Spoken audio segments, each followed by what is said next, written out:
Welcome to Numa Farms. Cheers. Cheers. Thank you. Salud. Salud. Wonderful. I'm so glad you made it. I am too. It's been, how long have you been here? More than a year? About a year, yeah. About a year. And I've been wanting to come out here for the longest time. This is great. As when I was telling people I was coming, they're like, I want to go. So many people want to come up here. We should start arranging some tours. We will. Yeah. And every Saturday we do tours on the property. I walk with people. We do yoga classes here. It's amazing. It's great. Really great accomplishment. Thank you so much. I really appreciate that. So we met about 2 years ago. Yes. And I took your entrepreneur class, your cooperative entrepreneur class. You're like the co-op queen in the St. Pete area. Something like that. Yeah. There are about 40 cooperative development centers, and we are the first one in the state of Florida. Wow. So, kind of just discovered co-ops, and it made sense to me and fell off the cliff and started a cooperative development center. Wow.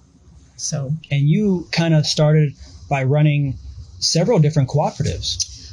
No, actually, I think if we back up a little bit, how I got my start is I'm a state certified building contractor, and it's been what I've been doing all of my adult career. And I see that in construction, we have to work together a lot. We're primarily independent, but we come together and we work together and we create something. And so when I learned about the cooperative business model, it just made sense to me. I had been in business all my adult career, and I just thought, this is right. It's about equitable distribution of wealth, democratic decision making, self-reliance, had many of the elements that attracted me. So I went off to Cooperation Works school and became educated as a cooperative developer. Wow. I've learned so much just by taking your course and just having you as a resource to talk to, having meetings with you in your office at Pinellas Technical College has been really great and helping to get this cooperative off the ground. So yes. So when I had heard about your effort and how you were structuring your business model, it seemed that it was the perfect cooperative business model, and all you needed was a little bit of more information about how co-ops are structured, because you were doing it anyway. So it just seemed, why not just legally organize it as a cooperative? So it was great to meet you and learn about your project. Thanks. Yeah, it's a huge overtaking, just thinking about organizing the amount of people, the sheer amount of work that needs to get done in growing, harvesting, processing, packaging, and getting to a market. Yes. Just all of that. There's a lot of logistics, and the cooperative business model really helps us to organize the people, the place, the structure, especially the financial, which really helps. Share the burden of the work and share the burden of the benefit. I mean, share the burden of the work as well as responsibility, and, reap the benefits together. Yeah. So it's not all on one shoulder. So. Yeah. We just started growing the co-op officially. I kind of did the groundwork, just planting trees on other properties, but you've really helped to bring the structure and the organization of it together. Between a worker cooperative and a producer cooperative. Yes, let's touch on that. Sure. Just for members' knowledge, you can learn more by going to our website, which is FLorida-CEED, but it's CEED, Cooperative Empowered Economic Development, so FLorida-CEED.org. And there you can remind yourself what the 5 types of cooperatives are that are recognized in law and in state statutes. And they are, 1, the worker cooperative, and that's where the workers own the means of production in the business. The consumer co-op, which are typically credit unions, grocery stores, grocery co-ops. That's where the users of the service actually own the business. And then there's the producer marketing co-op, which is very much in keeping with what you're doing. It's where typically farmers or people in agriculture come together and get their products distributed to the market, because you're great at farming, but you're not marketers. And if you sell to a middleman, you lose more of your profits. So it's better to own that marketing piece, and you own it together as farmers. And then there is the shared service co-op, which is purchasing. It's the same thing. While farmers are producing something and selling it, shared services coming together to make purchases and receive volume discounts. So you form a company that's owned by the companies that will be doing the purchasing. And then there's a new model that came out of Italy in the 90s called the shared service co-op. And that's where you may put two different models together. You have two different classes of stocks. So let's say you have a producer marketing co-op, and you're a member of that co-op because you sell your moringa to the co-op and they get it to market, and you have a farm and you have several workers here and they need a voice in this. So they become a worker owned. So you can have like a multi-stake. That really maybe wasn't the best example. Or let's say the people working for the producer marketing co-op, the people who are marketing and selling the moringa, they would have a share of stock, because otherwise they're just employees of the company. Right. But let's say it becomes like 100 employees and they may need a voice. So you could create a share of stock for them. That's what we did. And that's what we really helped to kind of hybridize this model that I was already working with between growers, producers, and then also the workers that are making the product and getting it to market and things like that. Like we have here, our helpers here, like they have shares in the co-op. They're working as member owners of the co-op, and we're all helping to grow and build this. Yes. But you originally got your experience on farms growing up on a dairy farm. Actually, yes. I grew up in Wisconsin, which is number one for the most cooperatives in the country. Wow. Maybe second to Minnesota. I think they would argue that point, but it's Minnesota and Wisconsin. So I grew up on a very small farm. We had 3 acres of land and a cow named Bessie. Aww. But my grandparents were sharecroppers and dairy farmers.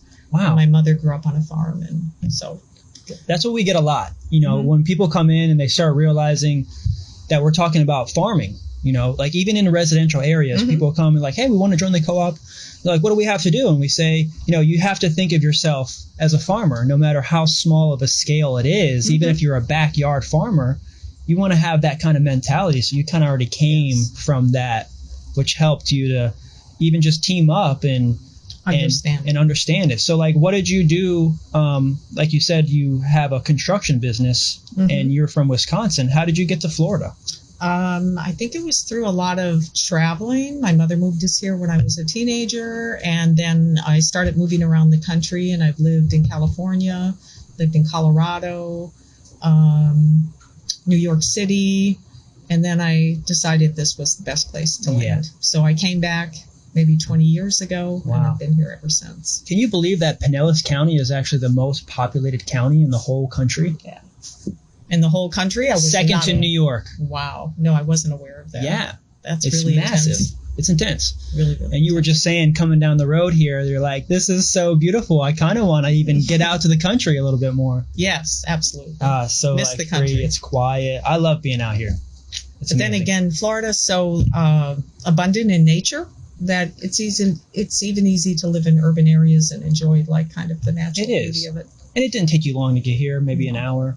Not even. Zipped here. Yes. It's nice. I'm so glad you're here. We have so many things to talk about. Is there anything that you want to talk about yourself that you maybe wanted to bring to the table, let people know? Are there any projects that you're working on? We are working on developing one worker-owned daycare center. We're working with a few other projects. We were working with the youth farm until COVID came, and then that kind of got put on pause. But we were helping develop the youth farm in St. Petersburg as a worker-owned farm. Youth farm. Wow. It would have been youth co-op, and we haven't found any. It was the age group was 14 to 18. We haven't found any other youth co-ops of that age group in the mainland U.S. They're very common in Puerto Rico, so we were kind of using a model off of that. This is amazing. I feel like, co-ops are not talked about as much as like a business structure. And it was even kind of difficult to get the cooperative business status in the state of Florida. Yes. Why is that? I don't know. Business schools don't typically teach about cooperatives, but co-ops are businesses. I think people are under the impression they're like shared kitchens or some kind of underground Stalinist economy being run out of your neighbor's yard, but they're in fact corporations. Oh, biggest corporations in the whole country are co-ops. Yes. Organic Valley is a big one.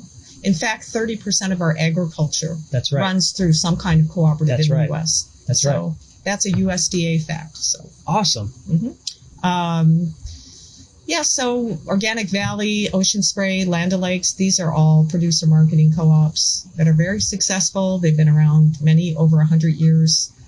So that was another thing too, is that the longevity of these businesses tend to outlast typical traditional enterprises. Yeah, there was a really good Canadian study that demonstrated that.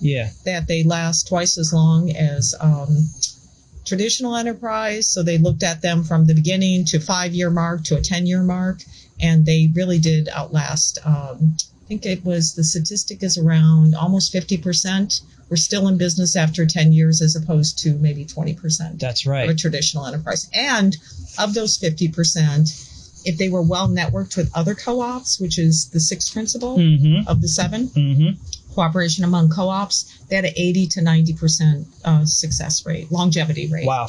I'm so happy that you brought that up, because we have a gentleman right now that we're in contact with in California. Yes. And he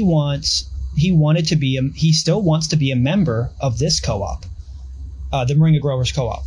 And then while talking with his partners in California, they also work directly with hemp, and they have their own location, and they have a lot of growers in the area. They want to start their own co-op. Yes. And he kind of hit me up, and he was like, hey, I kind of brought the idea of joining the Moringa Growers Co-op to my team, but they kind of want to start their own co-op. Yes. And I was like, that's great. Hey, not a problem. Not only can you be a member of our co-op, but also we could talk more about being members of your co-op and having cooperations among the cooperatives. Yes, you can work together. And he was blown away by that. He was like, wow, Kendrick, like you just... In fact, there's a very good Cooperative Development Center in California we can refer him to, and he can start to get some help to develop his own co-op. Awesome. And his co-op is actually working right now with the state of California. They were just awarded $500,000 through the work of Dr. Carrie Waterman, which is kind of like our Moringa doctor that we've kind of like, the whole world has kind of like taken Carrie and been like, you're like our spokeswoman for Moringa. Right. Because she does all the research. I think she's at University of California, Berkeley or something like that. Possibly. Davis, something. UC Davis. UC Davis. She's at UC Davis. And she just got a grant for $500,000 for farmers, Moringa farmers in California. Oh, this is great. And then they want to team up with the Moringa Growers Co-op to create a chapter in California, so that way we, the Moringa Growers Co-op chapter in California, gets those funds. Wow. So we're talking about getting ways that you can legally connect. That's right. Yes. Because right now, we started here in Tampa. The Moringa Growers Co-op is mostly here. I mostly went door to door, just planting trees in other people's yards, including your yard, and just wanted to grow trees.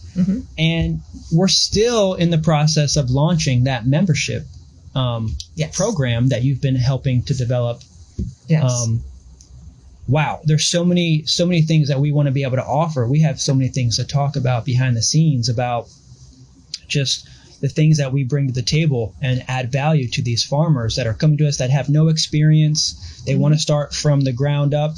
We have members that have things already in place. They have trees. They already have a system kind of going on. That's great.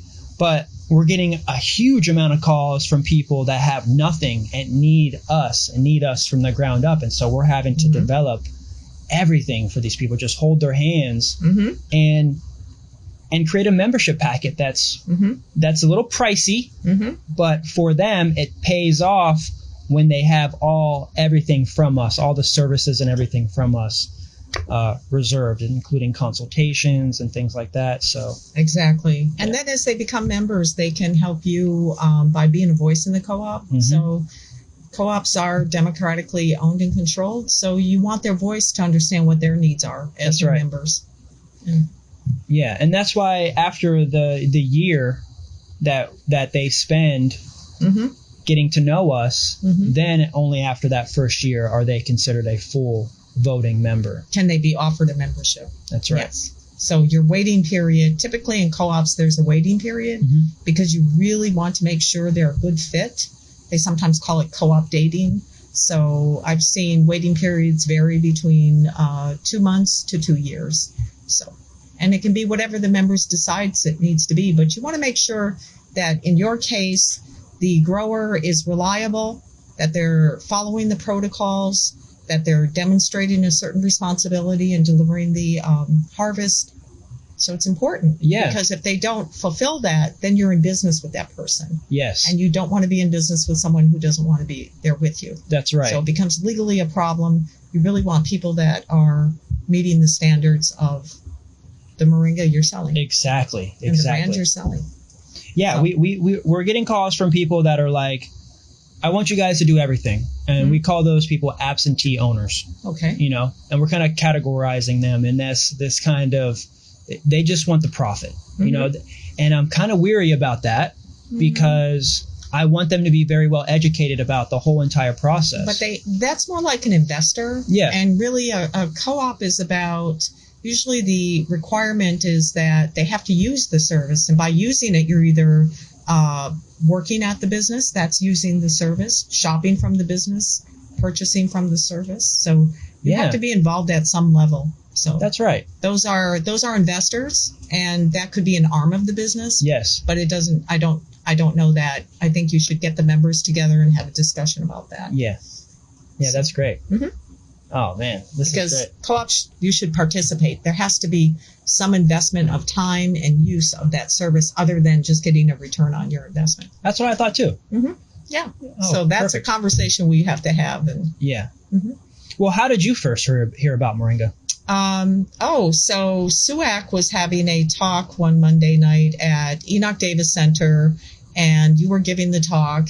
And I rarely go to those talks because I always had something else to do on Monday nights. But for some reason, I made that one. No way. And it was phenomenal. Yes. The one that I gave about Moringa? Yes. It was. Oh, my gosh. You were very, very compelling. You were engaging. You were so informative. I had no idea the benefits of Moringa. And it was a great talk. I think I bought all of your products after that. That's right. That's right. Oh, my gosh. Yeah. That was like 3-4 years ago. At least. Oh, my gosh. 2017 at least. Yeah, I was right after graduation. I was asked to come talk about it. I had recently just launched the business. And SUAC is Sustainable Urban Agricultural Coalition. Yes. And that's it was run by Bill Adu. And I remember hanging with him when I was taking my permaculture course with Corrine. We went to the Faith House, which then turned into the Peace House. Okay. And now is kind of something else. I'm not sure if it's still there, but it's still the Peace House. Yeah. Awesome. Man, there's so many things. I can't believe this. So that you first learned about Moringa then, and then from there, I got your name from just planting trees on other properties, and they were like, "Hey, this is a co-op," and then they were like, "Hey, you should talk to Judith." Okay. And that's kind of like, I remember telling everyone, "Can somebody get me to talk with Kendrick? Because I think he's got a great model." Really inspiring model, and we should formalize it. Yeah, several people kind of kept us, and then I took your course, and it's just been up since then. It's just been amazing. That's great. You're doing so well. Thank you. I feel like sometimes it's taken a little longer. Some people want to move faster, and I slow them down a little bit, and I say, hey, we have a lot of things to organize before we get formally out there. And even yourself, sometimes you're like, hey, Kendra, you can get this out there now. You can get this out there now. And I'm like, oh, I'm just scared. I don't know. And that's why I'm so glad you're on the team and just kind of reassuring us that we're here, we're now, we're going public with everything. We're accepting memberships. Yes. And there's a saying in the cooperative world, if you want to go fast, go alone. And if you want to go slow, go together. Yeah. So. Yeah, because together. We do have a lot of talk about every Monday. We get on the phone with all of our executives, and we have an executive board meeting, like a little Zoom call. Things are really changing. I mean, you were just kind of saying how it's possible that we're going to be continuing in this kind of direction. What do you think about the state of the world and how it may affect the cooperative? That's a good question, because cooperatives are a lot about, it's really the commitment of its members and the connection of its members. And we're kind of being disconnected in this new world and electronically joined, and we have to be creative and find ways to work together. It is a new economy. It's a different economy. That's it. So we have to adapt at this point and try to keep it going, but not lose our commitment to one another. Because again, a co-op is not an address. It is the commitment of its members. That's right. Absolutely. It's a full body. Yes. It's not just one person. Mm-hmm. And I may be the face of the cooperative at the moment, but I want people to know that this is just to get it started, mm-hmm. and to then gift it, mm-hmm. to the world and to everyone that comes along and is growing. And the co-op will make it stronger. It's becoming so strong. Mm-hmm. Online, we have a group. The mm-hmm. group online is sharing information. We have people here. Barry's come on the team, and he lives here now with us, and he's really helpful. He's in the group. Just different ways that people can help. Lift the Moringa movement. Yeah. Well, what do you do because you look amazing. Oh, thank you. You look younger every time I see you. And I keep getting older. So what are your secrets? What's some of your beauty secrets? I think eating healthy is number one. What's like your go-to food that you like to? Well, one of my secret is aloe. I have an interesting story with aloe. I had a rash on my side that was unexplainable by doctors, and they were giving me steroid creams, and it wasn't helping. So I had a visit with my doctor, who's practices integrative medicine, holistic medicine.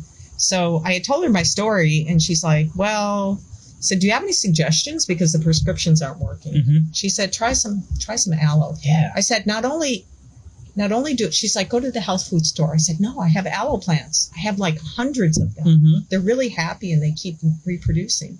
So she's like, great, put it on your skin. And if you can, eat it. Put it in shakes. So I had gone home. I put it on my skin and the rash was gone in less than a day. Wow. After 90 days of fighting with this thing, it was gone in 24 hours. Wow. So she said it acts like an anti-inflammatory. Mm-hmm. It suppresses inflammation, and it was gone. It never came back. So that made me a believer. And I started eating aloe. I put it in shakes, but I didn't like eating shakes. And then I discovered if you cut it open and cut the shell off, the skin off, it just tastes like cucumber. At least the breed I was eating. Yeah, because there are several breeds and some are very rancid. Yeah, and bitter. And bitter. Yeah. So I started eating a lot of aloe and call it my beauty garden. And, I use it as a moisturizer. That was part of it. Moringa, of course, is a great supplement. It's a superfood. I just became vegan a few years ago. That's right. But I wasn't before that. I was maybe more on the vegetarian side, but not just because I never liked the taste of meat. Yeah. Growing up on a farm, I kind of liked the animals. They were my friends. I didn't want to eat them. So I can't say that, and exercise and just keep moving. Yes. Just keep moving. If you stop moving, you stop living. That's right. Moving. Awesome. Yeah. Be healthy.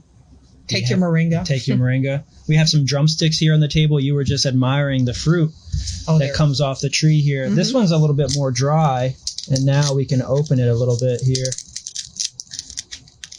And it's got the seeds inside. See what gifts are inside? Yeah.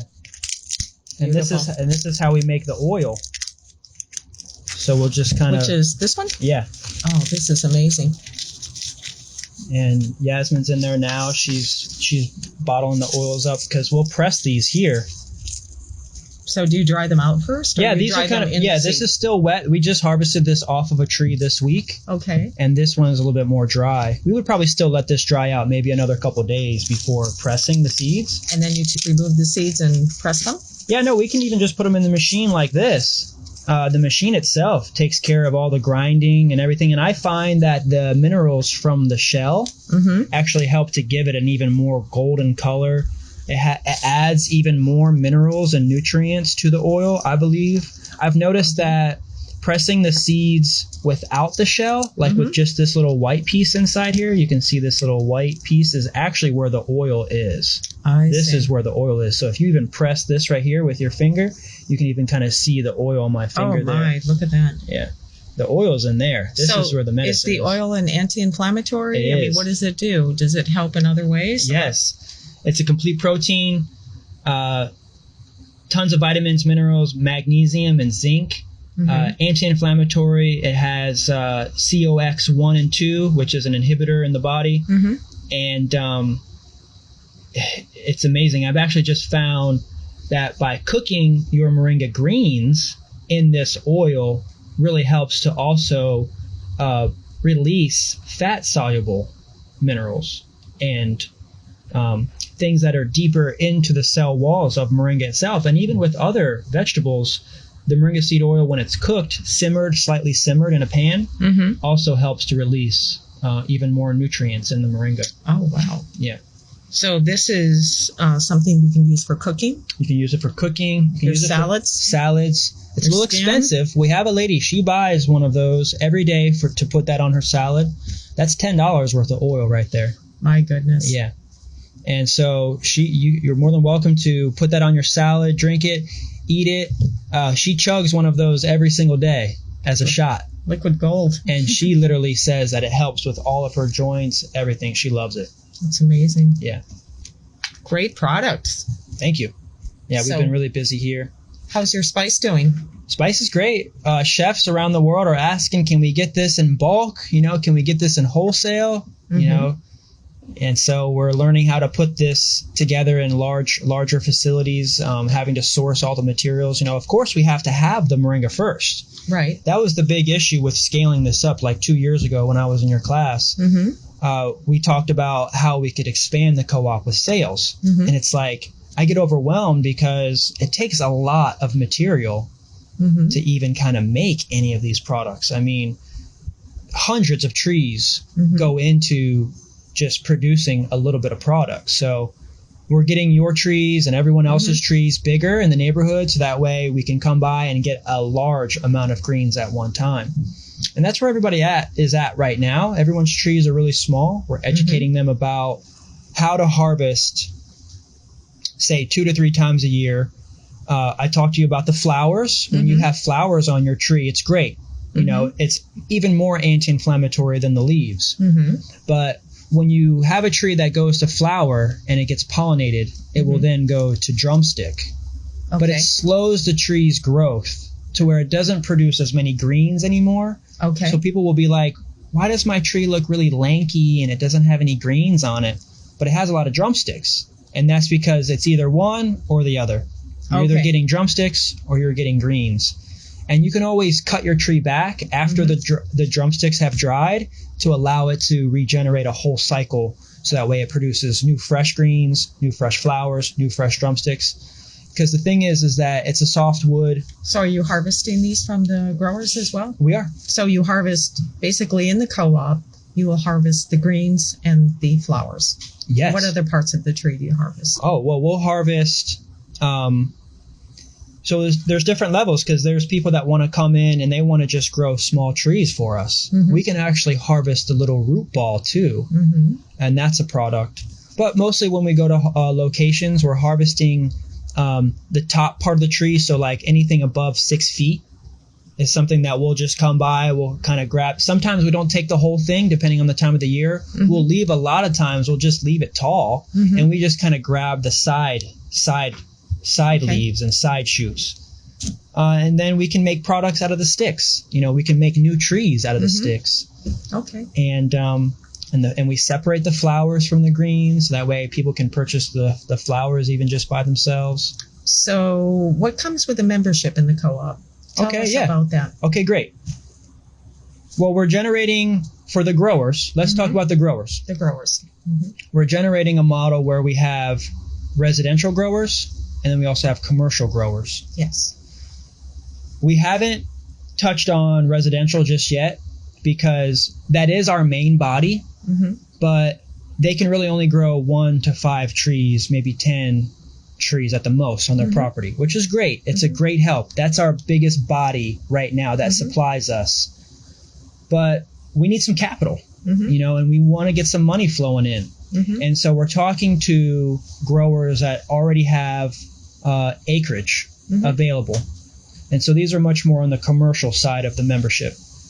And then we break that down even further, where we have people that have trees already on site, have everything already going. They really just need us to buy the greens from them. We're in the process of certifying their locations with our practices, making sure that it's above USDA standards. It's a Moringa Growers Co-op standard of its own. And so we have to go in there to each one of these locations, and we have to study their soil. We have to study every process of their growing procedures. And then the other market. So they have to meet a standard. That's right. It's like any producer marketing co-op. There has to be a standard of value. So when you go into the grocery store and you're buying Organic Valley, one, you're buying from a local farmer. That milk was not shipped from 3 states away. It was produced where you live. Oh, that's great.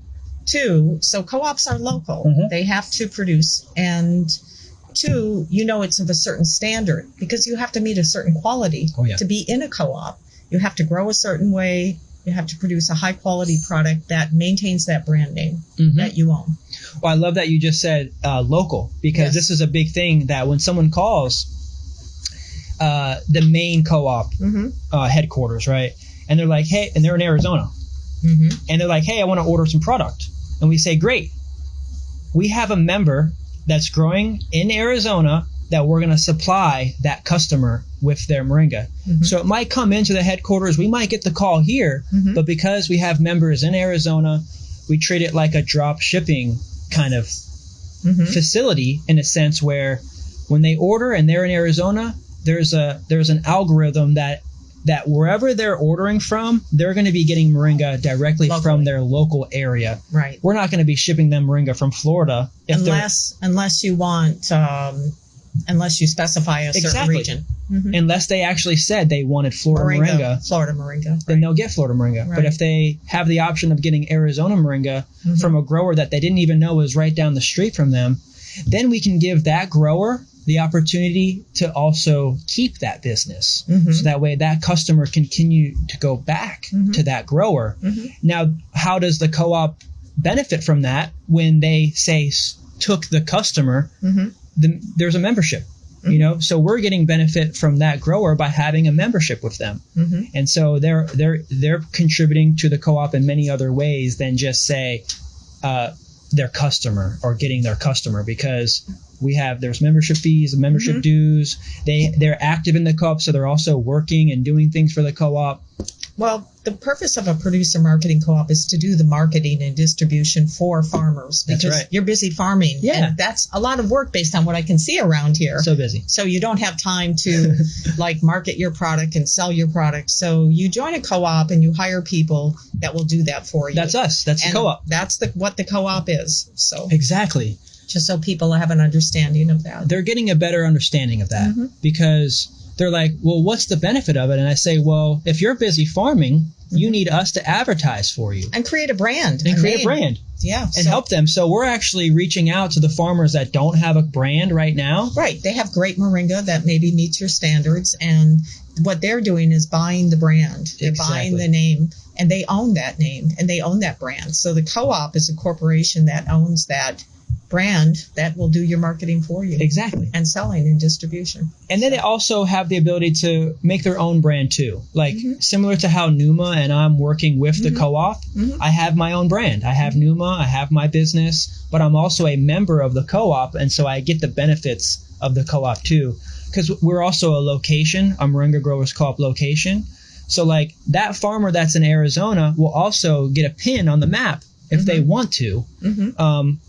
So that way they could get customers to come in and purchase moringa trees from them. That's from the co-op, but it's also grown on their property. And we get to split the proceeds. We have to kind of figure out what, say like if they're growing moringa trees on their property, it's like McDonald's can't sell a $5 burger that location of McDonald's can't sell a $5 burger if McDonald's is promoting it for $2. Mm-hmm. Because each location has different costs. Has a different cost, but as a franchise kind of model, we kind of want to still set prices for our members to not be able to gouge customers because they're a co-op member. We don't want them to charge higher than, say, what we're already wanting to charge. A farmer would sell their produce to a middleman, and then the middleman can sell it for whatever they want and make the difference. And they try to buy it from you as low as possible, and they try to sell it for as much as possible. But in a co-op, you try to sell it for the market rate. So if you put in 1,000 pounds of moringa this year, you'll get paid a rate for 1,000 pounds of moringa. And you'll leave a percentage of that in the co-op to keep it running, to keep branding and keep marketing, That's right. keep selling. So really what you are doing is you're like buying into your own marketing and distribution company. Yeah. So you can just keep farming. And then when you produce, you can just send it to be harvest, and it's done. And you own this other company that will take care of all those problems for you. Yeah. And that's what we're getting everybody online with. Right. Because a lot of them, they're not business savvy, or they've never been a farmer, or they're farmers and they don't want to be business people. Exactly. They want to grow things. So it's too much work to get your product to market. Maybe not for some farmers, but for many it is. They want to focus on farming. So their farm may own the share of stock in the co-op that is going to distribute it for them. And brand. So if that helps people understand what a co-op is, or what this co-op is. Yeah. So this co-op would help you get your product to market. That's right. That's great. Mm-hmm. Cheers to that. Cheers to that. Yeah, get those products to market. A lot of people are scared. Mm-hmm. You know, I've been learning recently that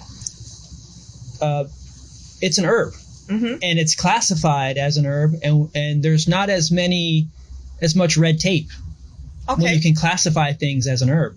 Right. And someone asked me the other day, like, what are the licenses and things that we need to have in order to get started? It's not a pharmaceutical. Exactly. It's an herb. It's an herb. And so there's a lot less restrictions in that way, as long as you're classifying it as that. Something nature gave us, we don't have to classify it or regulate it. It's there free for the world to grow in their yard and consume, or purchase and consume. Yeah. So. Well, a lot of people are worried about it being invasive. And I've talked to quite a few people about the invasive qualities. We're forming relationships with UF, which is a big contributor to the agricultural industry here in Florida. Yes, University of Florida. University of Florida. And they've put everybody on notice that there is a potential for moringa to be invasive. It's a tropical tree. So do you have controls written into your education plan about how to control it and not allow it to become an invasive? Exactly, yes. So that's the value of the co-op. Exactly. It's it helps the growers understand and control it. You come together and share your resources. Right. And if all the trees are marked and they're tracked and we're working together, that every time I go down the street and I see a moringa tree in someone's yard, I'm writing it down. I'm putting a marker on it. I see that tree that's tagged. It's like we have to know where all these trees are, and the state is actually saying, hey, we kind of want this information and we'll pay you for it. So the cooperative, as a tracking service, as the third party working with the state, helping the state with its eyes, like, where are all these moringa trees? We're helping them so that way it doesn't get out of hand. And remember, you have to ask your members if they're good with that too. Absolutely. So the members get to decide if they want to partner with the state or not. So that's another thing to keep in mind. Exactly. And everything's private. We're working on building a private dashboard that will bring the members in and only share information that they want to about their trees. But also it's a portal for them to come in, see their progress, and also for us to give notifications to them, like, ding, ding, ding. Do you have flowers on your tree? It's time to pop your flowers off, especially if your tree is only 1 to 2 years old. That way you can get those root systems bigger faster, and you can become more profitable in that process. Right. Well, co-ops have 7 principles. There are 7 international principles, and education is it's a big one. Cooperation among co-ops is one, so you want to help each other, and education is one of the key principles. So you have to continually provide education for your members. Oh yeah, that's our biggest pillar. Mm-hmm. So right now we're about to launch the beta membership class where everyone that signs up at this point knows that they're going to be active in the process of helping us create content. So that way when they ask those questions, we can film it, get it on camera, and then use that as an educational piece for us, for the private members. Right. So that way we can have that for them. And they're excited. They're ready. We have hundreds of people right now. They're like, sign me up, sign me up, sign me up. They're waiting for us to launch this membership. Great. I remember 2 years ago, you were like, just go ahead and launch. And I was like, I want to get like a huge amount of attention on this huge. Yes, but you also need the voice of members. That's why I say you have to get at least, if you're not going to launch right away, at least get a steering committee together. Yeah. Because it really is about the voice of what people need from the co-op. It's not just one. Could be driven by your vision, but your vision could be perfected by some other voices. It has been so much so. People's input, and then you build it together. Well, that's what this year was actually for me, was getting on the phone nonstop and asking people what they wanted from the co-op. Because when they asked, like, hey, I want to join the co-op, I asked them, like, well, what do you want from the co-op? Right. And I'm taking notes. Right. And that's now the membership packet. Has literally been what these people have been asking, this help, this education process. And so that first year, bringing people in is mostly educating them. It's really the feasibility you have to do to start a co-op. And it's a great way to start. Oh, Ask yeah, people that feasibility. What do they need from the co-op? What can it offer them? And how can it benefit growing moringa? Oh, yeah. So... what have you learned from growing it? Do you still have your tree there? I still have my tree. They're relentless. It grew 12 feet in 3 months. Wow. Were you able to cut it back? Have you cut it back? I cut it back, and it grew 12 feet in 3 months. This is the process that we want everybody to see. Yes. For themselves. I should put a slow motion camera on it. It grows so fast. Awesome. I became interested. So as a builder, I became interested in a project called the Fabrehab several years ago. I saw an architect on television who grew a house out of a tree and how he trains the tree to become a house. And it made sense to me, and I wanted to grow one. And then we had a crisis a few years ago, the financial meltdown, and everything got paused. We almost got it off the ground. But I was thinking about doing one, and now I see moringa might be a good tree to grow because they grow so fast. They're so pliable, and perhaps we could start an experimental tree house over here. Oh, yes. Oh, yes. My architecture skills are just beaming right now with all the things that we can do. You're like, well, what do you do with it? Well, we haven't even tipped the surface of it. Exactly. Speaking of that, this little winged material here, yes, this is a product that we're harvesting, I should say that we're separating from the seed. Okay. So we'll sell the seeds, we'll press the seeds to make oil, but before we do, we get this paper, and we have bags and bags and bags of this paper. We're actually going to be developing a process of creating paper from this winged material. Beautiful. Look at it too. So it's soft. We have, you just stick your hand in this bag of like just wings. And I want to be able to make a pulp with it. And then I want to be able to use ancient Japanese paper making methods, screening it out. And then I'd love to sign like cards in the boxes that just paper made from moringa. Just a little touch like that, yes. Just wanting to get, little things like that going. There's so many different products that we can make from these things. People are asking how to eat and consume these drumsticks because actually the reason why moringa is so valuable is because of this thing right here. Really? The greens are just a byproduct of the tree. This is the gold. Okay. This is literally what Indians and Africans, Caribbeans, Asians, everyone grows moringa for this vegetable right here. This shell. This is the meat inside? Yes, it's the meat inside. Oh, exactly. Okay. This is a famine food. This is a starch. So when you chop this and you boil it in a soup and then you eat it. So like once this is chopped and it's in your soup and you pull this out of the soup, it's literally like a potato where you just eat this on the inside like this and you discard the skin. Okay. But this is edible, and this is like a nice soft potato. So for anybody that has like gluten intolerances or maybe can't eat potatoes because it's a nightshade or something like that, if you consume this as a starch, this fills you up. It's tons of minerals, tons of vitamins. And this is actually our main product that we want to get everybody to by the 3rd year, growing the drumstick off their tree. So this is the most important part. Like, the greens are great. People call, we just want to grow greens. I'm like, okay, but what about the drumsticks? And they're like, they don't really know that this is the gold in it all, because then we can have more trees, more seeds, more oil, and then also this as a food source fresh. We have people just knocking down our doors waiting for us to bring these back to the farm here as a fresh green. They buy these at $8 a pound. Amazing. Yeah. I didn't know that. Yeah. That's new information for me.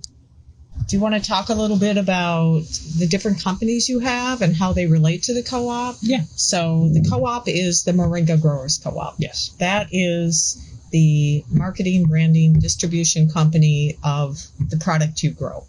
The growers are either residential or commercial growers, and you could have 2 classes of stock for that. Yeah. So we should catch up on your bylaws soon. Yes. But and then you have Numa Nursery. So people are not confused that Numa is not the co-op. That's right.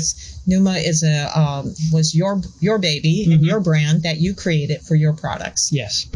With the vision of expanding on growing more moringa. Yeah, and also a buyer of the moringa that's grown with the co-op. So now your own brand purchases from the co-op as well as contributes to the co-op. That's right. Okay. So you grow your own. You grow your own now. Are you growing your own trees? Well, that's where we're getting started. Yeah, we're getting started, and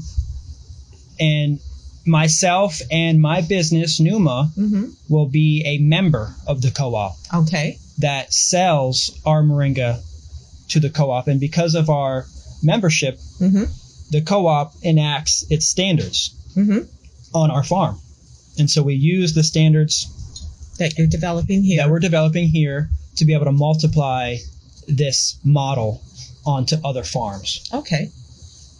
So, and you were thinking of starting another project, another launch, you were saying? What's that about? Yeah, so we're kind of breaking down this Numa X Empire that is going to be divided out into the farm. You know, so we have the land, Numa Farms, which is plants in the ground, also food directly harvested from the land. It's not something that's in a package. It's not something that's resellable in a sense. It's not something that's in a pot. It's something that we grew here in the ground. It's something that is a food product that is more of like a box, a CSA. It's a fresh food. It's a fresh food like bananas and tomatoes and tomatoes and peppers and potatoes and everything that we can grow here on the land is the farm. So you have Numa Farms. Numa Farms. And then we also have Numa Nursery, which right now houses the product line. But that's why we're breaking off the product line and doing a specific brand just for moringa called Numa Moringa.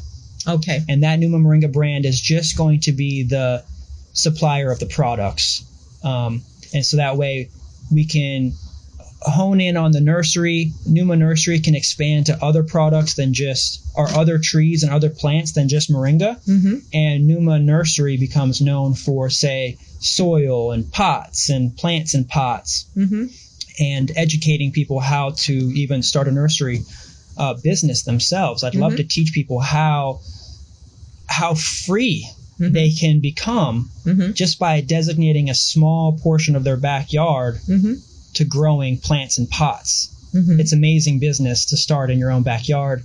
You can make thousands of dollars just by putting a plant in a pot and letting it sit as an investment opportunity, because a year later, that plant that you put in a pot is worth 10 times what it was worth the year before. Exactly. So just 1 year letting a plant sit in a pot in your backyard. And I want to teach people that.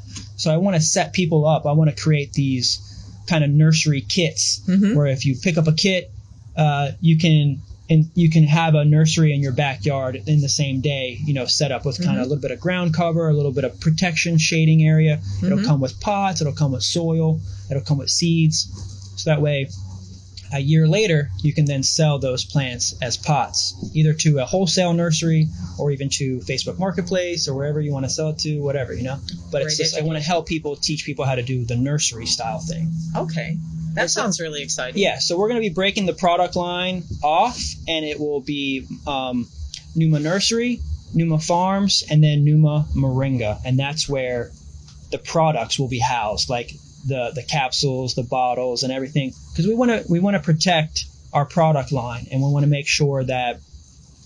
So you'll be a grower that is supplying your own product needs, which is fine, and you can sell to the co-op for others around the state of Florida or anywhere else that want to buy your Kendrick grown, that's right, Moringa grown Moringa. Yeah. So that's just for people to help get their head around it. Yep. That's kind of the process. So you can grow your own Moringa and use it for yourself, or your bylaws should say how much that they expect of your harvest to be put in the co-op. It doesn't have to be 100%. That's right. It can be 50%. It can be 80%.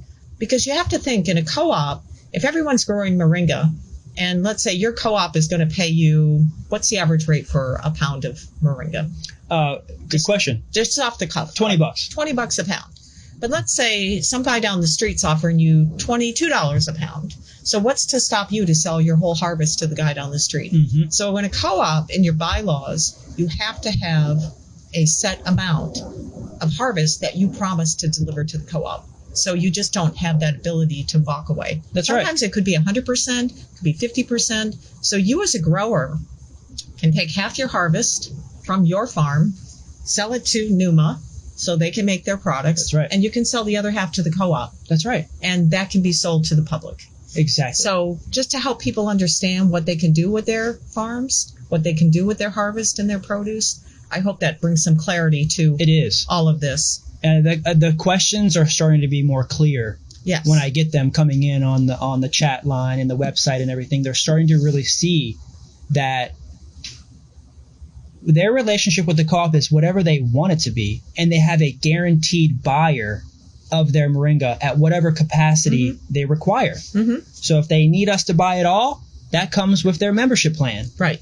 That also is going to cost more advertising dollars because we have to get that sold. So it's based on if I'm a grower and I sell you 200 pounds and let's say 100 pounds, and that would be times 20, $2,000. Mm-hmm. Okay, so you would probably write me a check for let's say you retain 30% of the sales for running the co-op. Mm-hmm. So you would write me a check for $1,400 because 30% of my profits are going to running that business. So it's based on your use. That's what co-ops are. They're for the user. I like that. I use the co-op by selling 100 pounds of my Moringa for $20 a pound. But I have to continue to support the co-op. Yep. So your bylaws will say, I'm going to leave 10% in there, 20%, 30%. So if you buy into that co-op, you have to leave a percentage of your profits in that co-op so it can continue to operate. Pay the staff, pay for the distribution, pay for the marketing, pay for the advertising. So that's really what a co-op is. They think it's something like sexy, but it's really just a business that offers you a higher profit on your produce. Okay, I was thinking about it very similar to that. Mm-hmm. way in that it was they're taking the way that you said it where we're taking 30% off. I was kind of thinking that it's accounted for in their membership fees. But somebody's got to pay the people to sell, to do the work that you're doing now, to sell it, to box it, to ship it. So you leave a percentage of your sales. It's just a percentage. So one person can sell 20,000 pounds and I can sell 100 pounds, but I will leave in a percentage of my sales and I get what I put into it. Do you want to mark it up to $23? I don't know. It wouldn't be competitive. So if you're selling at a competitive rate, then you basically just leave a percentage in there to run the business. Nice. And you don't have to worry about it. Awesome. So I love that. And that's where I'm learning about the finances and how things are broken down, which is why having a great team, and especially you on the team, is going to be really, really helpful. Yes. I love counting money, and awesome. I love equitable distribution of wealth. So awesome. Well, maybe we need to consider you fully as the treasurer. I would like to get on board at some point. Okay, yeah. I'm having a little more free time in these times, so. Well, we need you. It'd be really exciting to work with you. You have a great business model, really, and such great products and wonderful land. And you've done nothing but move forward with this for as long as I've known you. Yeah. It's just gone from teaching a class to this. Yeah, this is our classroom. Really good job. Thank you. Good job. Thank you, Judith. Thank you. Well, thank you for your time here today. If there's anything else before we go that you want people to know about, is there anything coming out on your end with Florida-CEED? No, we're just moving along. We're doing all right. You can check out our website, FLorida-CEED.org. Again, it's CEED, not S. It's FLorida-CEED.org.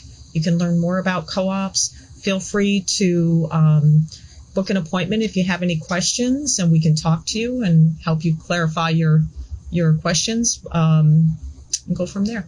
Awesome. Mm-hmm. Thanks, Judith.